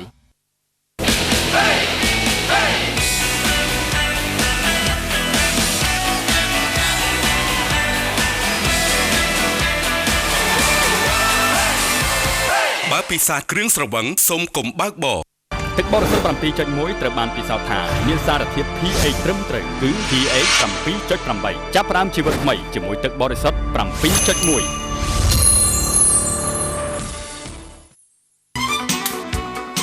បងឆ្នាំម៉ូតូអាចខំមួយគ្រឿង City Black មានពិសាស្រាបៀរ City សំណាងថ្មីពី City Black ស្រាបៀរនំសំណាងនៅបង្កើនធម៌ពលលោកអ្នក City Black ពិសាគ្រឿងស្រវឹងសុំកំបាក់បោ សហការឧបត្ថម្ភដោយ Fujderma ឈុតមុខតពុំលាងមុខតបូរីក្រែមការពារកម្ដៅថ្ងៃសាដូ SPF 50 បូក្រែមលាងមុខឲ្យសពាំងរូបមន្តចំនួនថ្មីធ្វើឲ្យផ្ទៃមុខសម៉ត់រលោងមិនប្រែជាខ្មៅតែបៃតងទឹកផ្លែក្រូចទឹកស្ទ្រូប៊ឺរីទឹកក្រូចណាំងៅភេសជ្ជៈបើកម្លាំងបង្កើនធម៌ពលរំសាយភាពនឿយហត់សូមអញ្ជើញពិសាភេសជ្ជៈ CT ជាប្រភពនៃធម៌ពលស្ដេចទឹកញគឺជាផលិតផលនាំចូលផ្ដាច់មុខពីប្រទេសឥណ្ឌាដោយក្រុមហ៊ុនស្រីអាកាសទីយ៉ាអាហារ៉ុននីហារ៉ុនស្ដេចទឹកញសុខភាពល្អគ្រួសាររីករាយបាទទស្សនិកជនជាទីគោរពនិងជាទីមេត្រីនៅក្នុងវគ្គទី2កម្មវិធីបណ្ដាញព័ត៌មានអប្សរា ANN សូមជូននូវព័ត៌មានអន្តរជាតិសម្រាប់ព័ត៌មានអន្តរជាតិជាដំបូងគឺតាក់ទងទៅនឹងស្ថានភាពនយោបាយនៅឯប្រទេសថៃក្នុងនោះគឺរដ្ឋាភិបាលថៃបានប្រកាសអាសន្នរយៈពេល60ថ្ងៃប៉ុន្តែពួកបាតុករនៅតែបន្តធ្វើបាតុកម្មរដ្ឋាភិបាលថៃកាលពីម្សិលមិញបានកំណត់ឲ្យមានការប្រកាសអាសន្នរយៈពេល60ថ្ងៃនៅក្នុងក្រុងបាងកកនិងបណ្ដាខេត្តជុំវិញដោយគិតចាប់ពីថ្ងៃពុធនេះតទៅយ៉ាងណាក៏ដោយមេដឹកនាំបាតុករលោកស៊ូថេបធឿកស៊ូបានកាលពីយប់ថ្ងៃអង្គារម្សិលមិញបានអះអាងថាពួកបាតុករប្រឆាំងរាជរដ្ឋាភិបាលនៅតែបដិញ្ញាថានឹងបន្តធ្វើព្យុះភ្លៀងនៅក្នុងរាជធានីបាងកកក្នុងគោលដៅបន្តការទាមទារទម្លាក់លោកស្រីយីងឡាក់ចេញពីតំណែងជានាយករដ្ឋមន្ត្រីចាំផ្ទះនិងក្នុងបំណងប្រឆាំងទៅនឹងការបោះឆ្នោតនាថ្ងៃទី2ខែកុម្ភៈខាងមុខបើទោះបីជាមានការបោះឆ្នោតមុនពេលកំណត់ដែលស្នើឡើងដោយលោកស្រីយីងឡាក់បែបនេះក៏ដោយផ្អែកតាមវិធានការប្រកាសអាសន្នពួកអាជ្ញាធរសន្តិសុខថៃត្រូវបានគេផ្ដល់អំណាចខ្លាំងជាងមុននៅក្នុងការទប់ទល់នឹងការធ្វើបាតុកម្មជាហេតុនាំឲ្យមានការគិតថានឹងមានការប៉ះទង្គិចគ្នាបន្ថែមទៀតរវាងអាជ្ញាធរនិងបាតុករគួរបញ្ជាក់ថាពួកបាតុករប្រឆាំងរាជរដ្ឋាភិបាលថៃបានចាប់ផ្ដើមធ្វើសកម្មភាពតវ៉ា តាំងពីខែវិច្ឆិកាឆ្នាំ2013មកម្លេះហើយរហូតមកដល់ពេលនេះមានមនុស្ស9នាក់បានស្លាប់និងច្រើនជាង500នាក់បានរងរបួសការប្រកាសអាសន្ននៅក្នុងក្រុងបាងកកនិងបណ្ដាខេត្តជុំវិញរបស់រាជរដ្ឋាភិបាលថៃកាលពីថ្ងៃអង្គារម្សិលមិញបានធ្វើឡើងបន្ទាប់ពីស្ថាប័នយោធាថៃព្រមានថានឹងមានអំពើហិង្សាបង្ហូរឈាមជាថ្មីទៀតខណៈដែលមានមនុស្សមួយក្រុមកំពុងតែប្រម៉ែប្រមូលគ្រឿងផ្ទុះនិងសព្វាវុធពួកបាតកោបានចោទប្រកាន់ថារាជរដ្ឋាភិបាលរបស់លោកស្រីយីងឡាគឺស្ថិតនៅក្រោមការដឹកនាំពីក្រោយរបស់អតីតនាយករដ្ឋមន្ត្រីថៃគឺលោកថាក់ស៊ីនដែលត្រូវបានយោធាថៃធ្វើរដ្ឋប្រហារទម្លាក់ចេញពីតំណែងកាលពីឆ្នាំ2006ដែលព័ត៌មានអន្តរជាតិមួយទៀតនោះស្ថិតនៅក្នុងប្រទេសថៃនេះដែរនោះផ្ទុះគ្រាប់បែកពីគ្រាប់នៅភូមិខាងត្បូងប្រទេសថៃស្លាប់ទាហានម្នាក់របួស5នាក់គ្រាប់បែកពីគ្រាប់បានផ្ទុះនៅភូមិខាងត្បូងប្រទេសថៃកាលពីម្សិលមិញបណ្ដាឲ្យទាហានថៃម្នាក់បានស្លាប់និង5នាក់ផ្សេងទៀតរងរបួសក្នុងនោះ3នាក់រងរបួសធ្ងន់គ្រាប់បែកទាំងនោះបានផ្ទុះចំពេលដែលក្រុមទាហានថៃដែលល្បាតនៅមុនពេលផ្ទុះគ្រាប់បែកលើកនេះទាហាន2នាក់ក្នុងចំណោមក្រុមកម្លាំងការពារគ្រូបង្រៀនបានប្រឈមនឹងការវាយប្រហារស្រដៀងគ្នាដែរគួររំលឹកផងដែរថាមានមនុស្សច្រើនជាង5200នាក់បានស្លាប់ដោយសារតែអំពើហិង្សាបង្កឡើងដោយពួកអូទៀមនាភូមិខាងត្បូងប្រទេសថៃអំឡុងរយៈពេលជិត10ឆ្នាំកន្លងទៅនេះបាទសម្រាប់ព័ត៌មានអន្តរជាតិជាបន្តគឺថាកិច្ចប្រជុំកំពូលកម្រិតពិភពលោកស្ដីអំពីបញ្ហាវិបត្តិសង្គ្រាមនៅសង្គ្រាមស៊ីវិលនៅឯប្រទេសសេរីបានចាប់ផ្ដើមហើយនៅថ្ងៃពុធនេះមហាសន្និបាតសន្តិភាពអន្តរជាតិស្ដីអំពីបញ្ហាវិបត្តិសង្គ្រាមស៊ីវិលនៅក្នុងប្រទេសសេរីត្រូវបានចាប់ផ្ដើមធ្វើឡើងនៅក្នុងប្រទេសស្វីសអំឡុងថ្ងៃពុធនេះក្រុមតំណាងរដ្ឋាភិបាលរបស់ប្រធានាធិបតីសេរីលោកបាសាអាឡាសាតនិងពួកតំណាងក្រុមប្រឆាំងនៅក្នុងប្រទេសសេរីក្រុងនឹងជួបគ្នាជាលើកដំបូងចាប់តាំងពីផ្ទុះសង្គ្រាមស៊ីវិលរយៈពេល3ឆ្នាំកន្លងទៅអគ្គលេខាធិការអង្គការសហប្រជាជាតិលោកបានគីមូននិងបណ្ដារដ្ឋមន្ត្រីការបរទេសមកពី40ប្រទេសក៏មានវត្តមាននៅក្នុងកិច្ចប្រជុំកំពូលកម្រិតពិភពលោកលើកនេះផងដែរអង្គការសហប្រជាជាតិសហរដ្ឋអាមេរិកនិងសហគមន៍អឺរ៉ុបបានបង្ហាញអំពីក្តីសង្ឃឹមថាពួកគេនឹងពិភាក្សាអំពីបទជំបាញ់និងកំណត់ឲ្យមានគណៈគ្រប់គ្រងអន្តរកាលនៅឯប្រទេសសេរីយ៉ាងណាក៏ដោយរដ្ឋាភិបាលសេរីបានច្រានចោលការអំពាវនាវដែលចង់ឲ្យលោកអាសាតចុះចេញពីតំណែងជាប្រធានាធិបតីគេមើលឃើញថាប្រសិនបើលោកអាសាតលាឈប់មែននោះអាចនឹងមានកិច្ចព្រមព្រៀងរួមគ្នាដើម្បីឈានទៅរកសន្តិភាពគួរបញ្ជាក់ថាអ្នកតំណាងអ៊ីរ៉ង់ត្រូវបានហាមមិនឲ្យចូលរួមទេបន្ទាប់ពីមានសេចក្តីសម្រេចរបស់អង្គការសហប្រជាជាតិកាលពីថ្ងៃច័ន្ទសប្តាហ៍នេះពលគឺចំពេលមានការជំទាស់ពីសហរដ្ឋអាមេរិកនិងពួកប្រឆាំងនៅឯប្រទេសសេរីលោកអ្នកនាងកំពុងទស្សនាការផ្សាយផ្ទាល់នៃកម្មវិធីបណ្ដាញព័ត៌មានអប្សរា ANN សម្រាប់ព័ត៌មានអន្តរជាតិចុងក្រោយនោះតកតងទៅនឹងមេដឹកនាំរុស្ស៊ីក្រុងនឹងទៅជប៉ុនតាមការអញ្ជើញរបស់មេដឹកនាំជប៉ុនរដ្ឋមន្ត្រីក្រសួងការបរទេសរុស្ស៊ីបានអះអាងថាលោកប្រធានាធិបតីរុស្ស៊ី Vladimir Putin បានទទួលការអញ្ជើញរបស់នាយករដ្ឋមន្ត្រីជប៉ុនដើម្បីទៅបំពេញទស្សនកិច្ចនៅជប៉ុនក្នុងពេលឆាប់ៗនេះលោក Sergei Lavrov បានប្រាប់ក្រុមអ្នកសារព័ត៌មានយ៉ាងដូចនេះកាលពីម្សិលមិញលោក Lavrov បានបន្តទៀតថាមេដឹកនាំទាំងពីរនឹងពិភាក្សាគ្នាក្នុងពេលឆាប់ៗខាងមុខលោកនាយករដ្ឋមន្ត្រីជប៉ុន Shinzo Abe ក្រុងនឹងទៅចូលរួមកម្មវិធីបើកកម្មវិធីកីឡាអូឡ িম্প ិកនៅសូឈីភាគខាងត្បូងប្រទេសរុស្ស៊ីនាថ្ងៃទី7ខែកុម្ភៈឆ្នាំ2014នេះរដ្ឋមន្ត្រីក្រសួងការបរទេសរុស្ស៊ីរូបនេះបានបន្ថែមទៀតថាលោកផ្ដល់តម្លៃសម្រាប់កិច្ចពិភាក្សារវាងមេដឹកនាំទាំងពីរព្រោះថាជាឱកាសដើម្បីឲ្យរដ្ឋាភិបាលទាំងពីរកំណត់គោលដៅសម្រាប់កិច្ចការនាពេលអនាគតរបស់ពួកលោកយ៉ាងណាក៏ដោយលោក Sergei Lavrov បានសារភាពថាការចរចាដើម្បីសន្ធិសញ្ញាសន្តិភាពទ្វេភាគីនឹងជួបឧបសគ្គច្រើនបញ្ហាទាំងនេះពាក់ព័ន្ធនឹងបញ្ហាព្រំដែនផងដែរនោះក្នុងនោះរួមមានដូចជាបញ្ហាប្រជុំកោះ Hokkaido និភាគខាងជើងដែលគ្រប់គ្រងដោយរុស្ស៊ីខណៈដែលជប៉ុនអះអាងថាប្រជុំកោះទាំងនោះគឺជាកម្មសិទ្ធិរបស់ជប៉ុនលោក Sergei Lavrov បានបន្តទៀតថារដ្ឋាភិបាលទាំងពីរគួរតែដោះស្រាយបញ្ហាទាំងនេះហើយស្វែងរកការព្រមព្រៀងរួមគ្នាទស្សនិកជនជាទីគោរពនិងជាទីរាប់អានព័ត៌មានអន្តរជាតិដែលយើងខ្ញុំទាំងពីរនាក់បានជម្រាបជូននៅពេលនេះបានឈានចូលមកដល់ទីបញ្ចប់បន្តិចទៀតយើងនឹងជួបគ្នាជាថ្មីនៅវគ្គបទយោកាសម្រាប់ពេលនេះសូមសម្រាប់មួយផ្លែសិន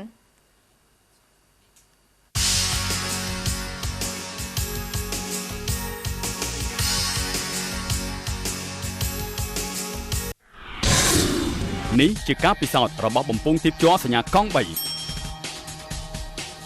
បញ្ជាក់ពីភាពក្រឹតក្រមភាពស្វិតភាពរលាស់ ភាពធន់ភាពរឹងមាំ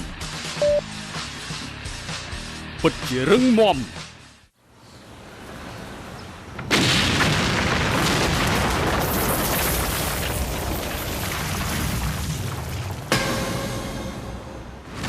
បំពង់ទៀបជាប់សញ្ញាកង3ស្វិតធន់រឹងមាំមិនធម្មតា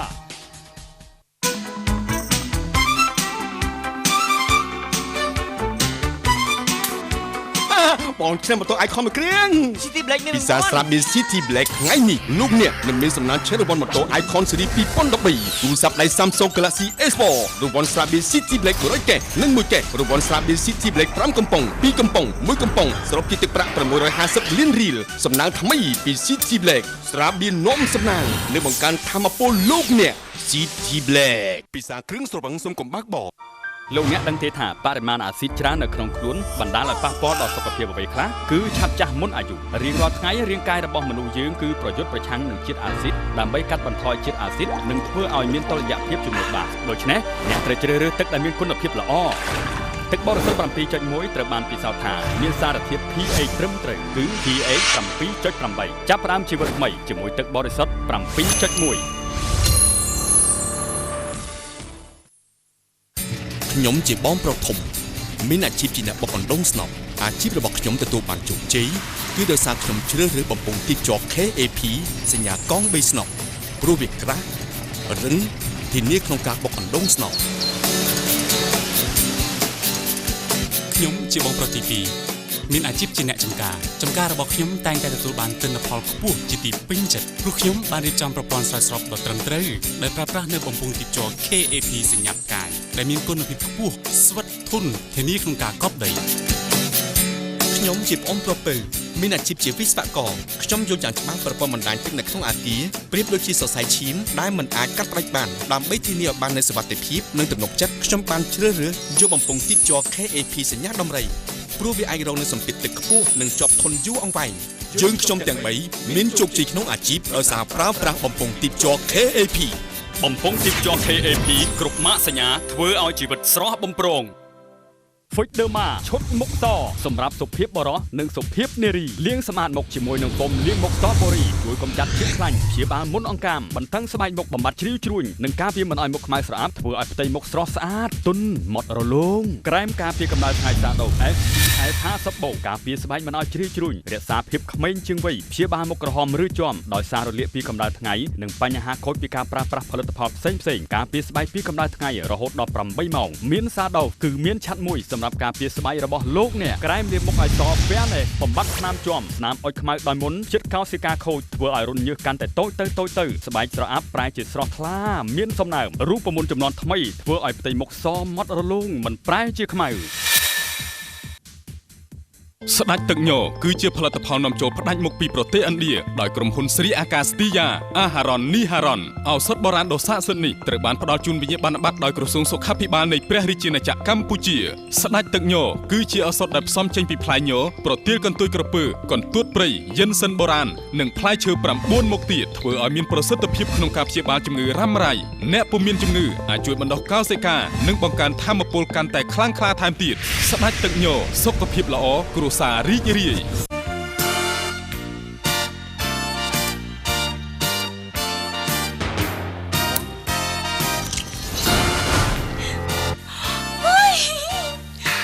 ខ្ញុំថាដៃបងឯងមានសំណាងហើយតែភ្នែកចោលលុយហ្មងឈ្នះរង្វាន់ដោយមិនដឹងខ្លួនពីស្រាបៀរ City Gold ជាទឹកប្រាក់ពី10លានរៀល5លានរៀល1លានរៀល10000រៀល5000រៀល2000រៀល1000រៀលសរុប650លានរៀល City Gold ស្រាបៀរនាំសំណាងប្រាក់លានសម្រាប់លោកអ្នកពិសាគ្រឿងស្រវឹងសុំកំបាក់បោ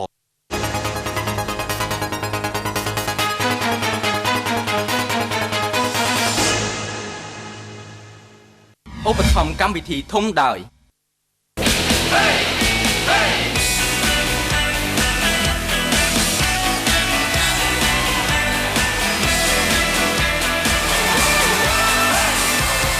បើពិសាគ្រឿងស្រវឹងសុំកុំបើកបោទឹកបរិសុទ្ធ 7.1 ត្រូវបានពិសោធន៍ថាមានសារធាតុ pH ត្រឹមត្រូវគឺ pH 7.8 ចាប់ផ្ដើមជីវិតថ្មីជាមួយទឹកបរិសុទ្ធ 7.1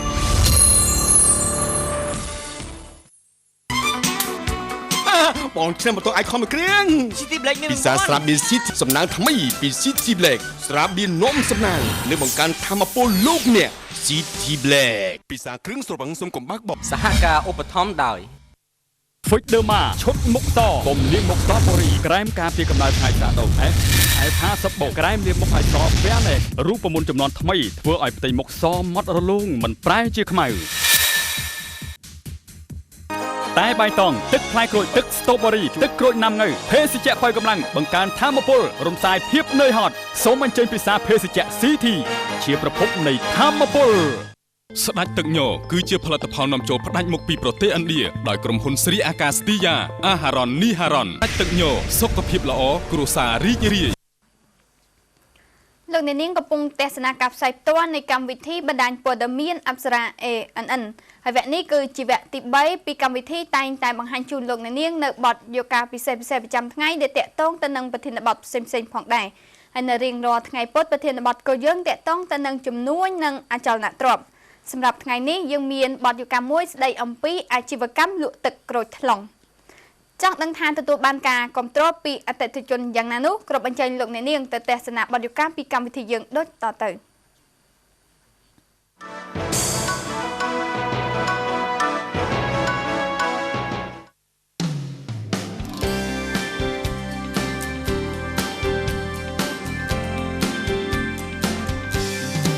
ជាពលរដ្ឋតែងតែឃើញនៅអាជីវកម្មលក់ក្រូចថ្លុងនៅតាមទីផ្សារជាច្រើនដែលគិតជាឡូ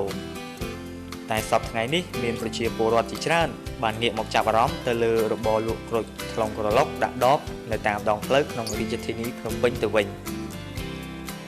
ការលក់នេះគឺមានតម្លៃសមរម្យព្រមទាំងផ្ដល់ភាពងាយស្រួលដល់អតិថិជនថែមទៀតផងអ្នកនាងស្រីទូចដែលជាអ្នកលក់ក្រូចថ្លុងក្រឡុកមួយរូបគាត់បានចាប់ផ្ដើមមុខរបរនេះប្រមាណជាង5ខែមកហើយ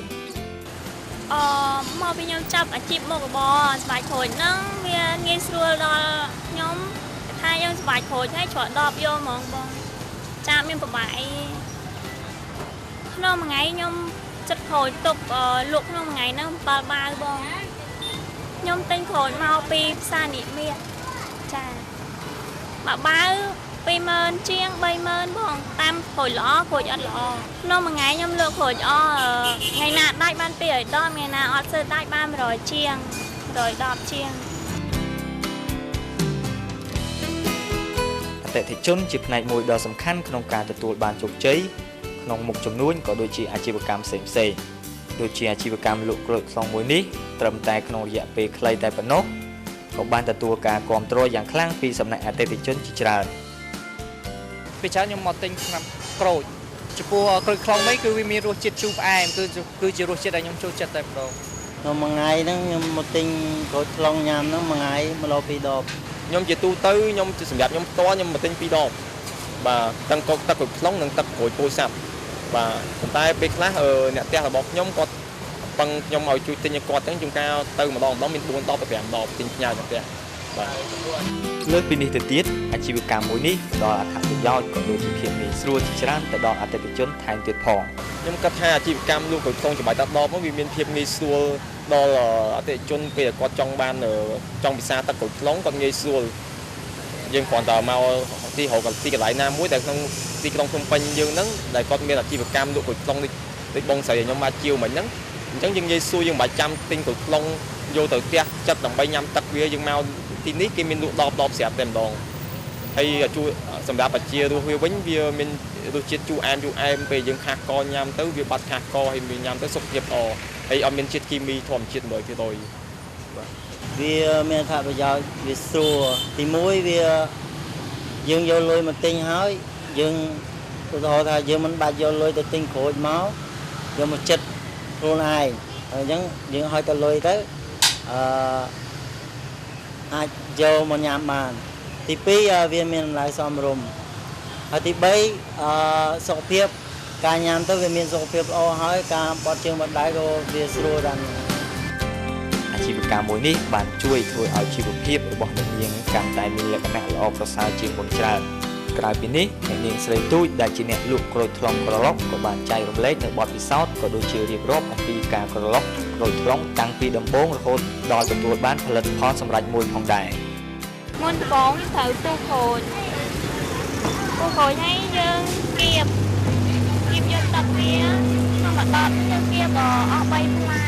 ទៅ2ផ្លែគៀបហើយយើងត្រូវច្រកដបហើយយើងដាក់ក្នុងធុងទឹកកកគេចង់ហូបត្រជាក់ក៏បានអត់ត្រជាក់ក៏បានបងពីអនាម័យវិញខ្ញុំគៀបខ្ញុំត្រូវការពាក់សំដៃព្រោះប៉ះពាល់ថាគេហូបទៅគេថាគេឃើញយើងដៃយើងអត់ពាក់អញ្ចឹងគេពើមហើយពេលម៉ាស៊ីនគៀបហើយខ្ញុំលាងទុកព្រោះអត់លាងទៅទុកវាផ្អូមលើសពីនេះទៅទៀតផ្លែក្រូចថ្លុងក៏ជាអាហារមួយដ៏ល្អមួយប្រភេទសម្រាប់អ្នកជំងឺទឹកនោមផ្អែមក្រូចថ្លុងក៏ជាអាហារការពារប្រឆាំងនឹងជំងឺរាគមួលរាគរូសគ្រុនរោរៀលនិងជំងឺឆ្លងនានានៃប្រព័ន្ធរំលាយអាហាររីឯអ្នកដែលមិនទាន់មាននៅជំងឺនេះហើយគិតថាអាចប្រឈមមុខនឹងជំងឺគួរតែពិសាផ្លែក្រូចថ្លុងក្នុងមួយថ្ងៃឲ្យបាន3ផ្លែដើម្បីជៀសផុតពីជំងឺទឹកនោមផ្អែមឬជំងឺផ្សេងៗបាទទស្សនិកជនជាទីគោរពនិងជាទីមេត្រីបន្ទាប់ពីទស្សនានៅបទយោកាពីកម្មវិធីនៃវគ្គក្រោយយើងខ្ញុំនឹងបន្តជម្រាបជូនអំពីព័ត៌មានប្លែកនិងព័ត៌មានកន្លឹះវិញម្ដងប៉ុន្តែខណៈនេះសូមអនុញ្ញាតសម្រាប់បន្តិចសិន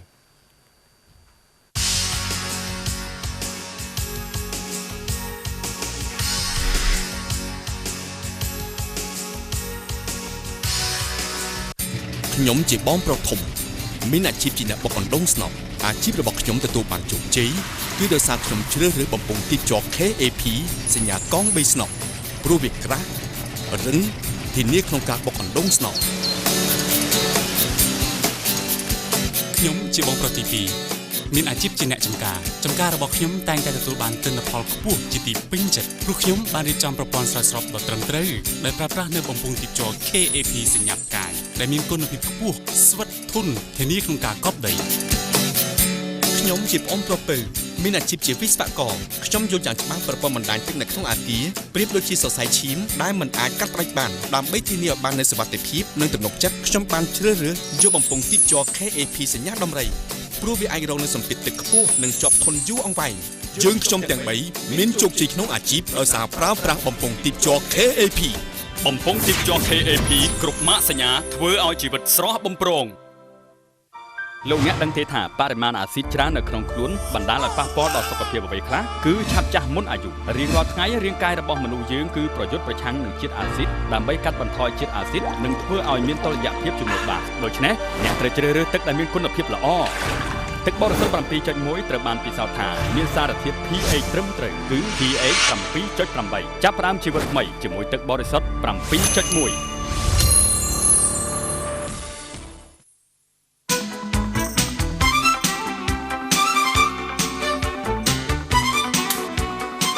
បងខ្ញុំបន្ទោអាយខំមកគ្រៀង City Black មានពិសាស្រាប់មាន City Black ថ្ងៃនេះលោកអ្នកនឹងមានសំណាងឈ្នះរង្វាន់ម៉ូតូ Icon Series 2013ទូរស័ព្ទដៃ Samsung Galaxy S4 រង្វាន់ស្រាបៀរ City Black 100កេសនិង1កេសរង្វាន់ស្រាបៀរ City Black 5កំប៉ុង2កំប៉ុង1កំប៉ុងសរុបជាទឹកប្រាក់650លានរៀលសំណាងថ្មីពី City Black ស្រាបៀរនាំសំណាងនិងបង្កើនថាមពលលោកអ្នក City Black ពិសាគ្រឿងស្រវឹងសុំកំបាក់បស្ដេចទឹកញគឺជាផលិតផលនាំចូលផ្ដាច់មុខពីប្រទេសឥណ្ឌាដោយក្រុមហ៊ុនស្រីអាកាសទីយ៉ាអាហារ៉ុននីហារ៉ុនឱសថបុរាណដ៏ស័ក្តិសិទ្ធិនេះត្រូវបានផ្ដល់ជូនវិញ្ញាបនបត្រដោយក្រសួងសុខាភិបាលនៃព្រះរាជាណាចក្រកម្ពុជាស្ដេចទឹកញគឺជាឱសថដែលផ្សំចេញពីផ្លែញប្រទាលកន្ទុយក្រពើកន្ទួតព្រៃយិនសិនបុរាណនិងផ្លែឈើ9មុខទៀតធ្វើឲ្យមានប្រសិទ្ធភាពក្នុងការព្យាបាលជំងឺរ៉ាំរ៉ៃអ្នកពុំមានជំងឺអាចជួយបណ្ដុះកោសិកានិងបង្កើនថាមពលកាន់តែខ្លាំងក្លាថែមទៀតស្ដេចទឹកញសុខភាពល្អគ្រួសាររីករាយ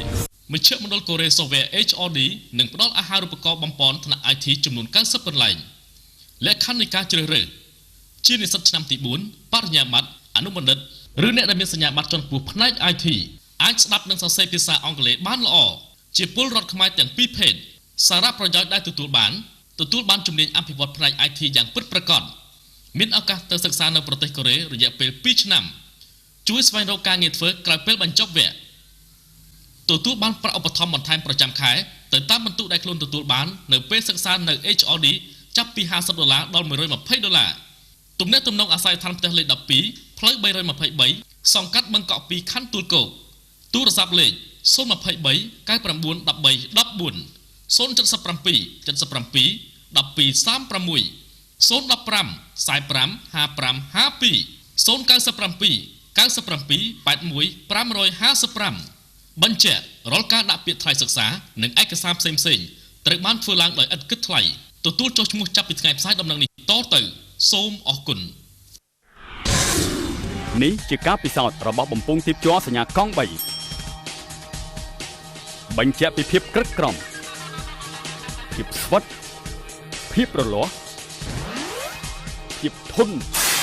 ភាពរឹងមាំពិតជារឹងមាំ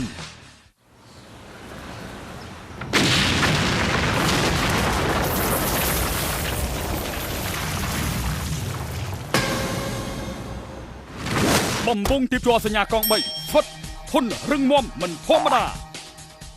Fiderma ឈុតមុខសសម្រាប់សុភាពបរិសុទ្ធនិងសុភាពនារីលាងសម្អាតមុខជាមួយនឹងពុម្ពលាងមុខសបូរីជួយកម្ចាត់ជាតិខ្លាញ់ព្យាបាលមុនអង្កាមបន្តឹងស្បែកមុខបំបត្តិជ្រីវជ្រួញនិងការពារមិនឲ្យមុខខ្មៅស្រអាប់ធ្វើឲ្យផ្ទៃមុខស្រស់ស្អាតទន់ម៉ត់រលោងក្រែមការពារកម្ដៅថ្ងៃសាដូ F50 បូការពារស្បែកមិនឲ្យជ្រីវជ្រួញរក្សាភាពក្មេងជាងវ័យព្យាបាលមុខក្រហមឬជាំដោយសាររលាកពីកម្ដៅថ្ងៃនិងបញ្ហាខូចពីការប្រើប្រាស់ផលិតផលផ្សេងៗការពារស្បែកពីកម្ដៅថ្ងៃរហូតដល់8ម៉ោងមានសាដូគឺមានឆាត់មួយសម្រាប់ការពារស្បែករបស់លោកអ្នកក្រែមលាបមុខឲ្យសពាណេបំបត្តិស្នាមជាំស្នាមអុចខ្មៅដោយមុនចិត្តកោសិកាខូចធ្វើឲ្យរន្ធញើសកាន់តែតូចទៅ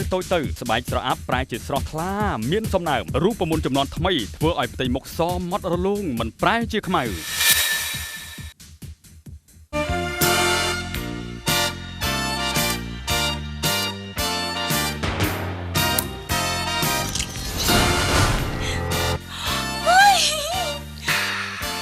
មួយថ្ងៃមានសំណាងហើយតែភ្នែកចោលលុយហ្មង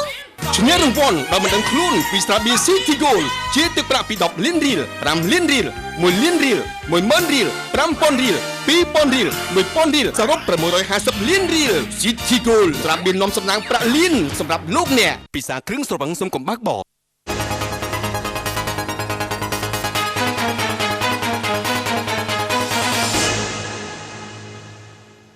ឧបត្ថម្ភកម្មវិធីធំដោយ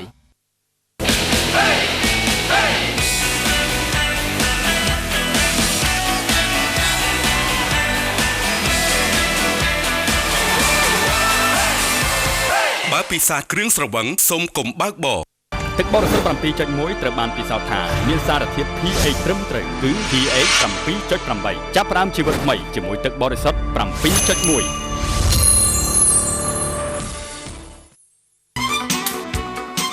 បងឆ្នាំបន្ទោអាយខំមួយគ្រឿង City Black មាន ពិសាស្រាប៊ីន City សំណាងថ្មីពី City Black ស្រាប៊ីននំសំណាងនៅបង្កើនធម៌ពលលោកអ្នក City Black ពិសាគ្រឿងស្រវឹងសុំកំបាក់បបសហការឧបត្ថម្ភដោយ